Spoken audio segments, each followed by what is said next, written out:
वांद्रे कोर्टात नेमकं काय काय घडलं ते आपण पाहिलं आणि मग त्याला 5 दिवसांची पोलीस कोठडी मिळालेली आहे। आरोपी बांगलादेशातून आलेला असावा असा अंदाज व्यक्त करणारे पोलीस हा विषय वेगळ्या बाजूला नेण्याचा प्रयत्न तर करत नाहीयेत ना, अशी शंका आमदार रोहित पवारांनी उपस्थित केली। कलाकार नेते सेफ वाटत नाहीत, त्यांना सुखरूप नाही, त्यांच्यावर हल्ला होतो, गोळीबार होतो, चाकूवार होतो।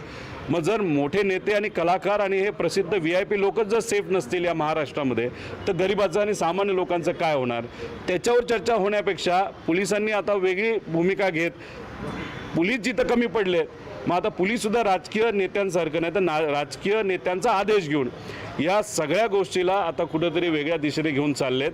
मग असं म्हणावं लागेल की हा जो मारेकरू आहे आणि हा विषय थोडा बांगलादेशकडे जो घेऊन नेला जात आहे, मग आपल्याला म्हणावं लागेल मुंबईचं इलेक्शन जरा जवळ आलेलं दिसतंय।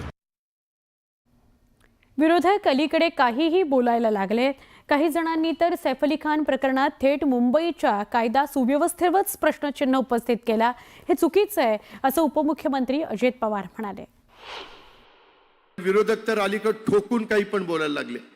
आता कितीतरी तारखेला 16 का काहीतरी तारखेला एक सिनेस्टार आहे, त्याच्यामध्ये सैफ अली, त्याच्या घरामध्ये एक चोरटा शिरलेला होता आणि तिथं हल्ला झाला, त्याला तिथं जखम झाली। काही काहींनी स्टेटमेंट करून टाकली, मुंबईची कायदा सुव्यवस्था ढासळली। आता एका घरात एक चोरटा शिरला की लगेच कायदा सुव्यवस्था ढासळली, हे होता कामा नयेच।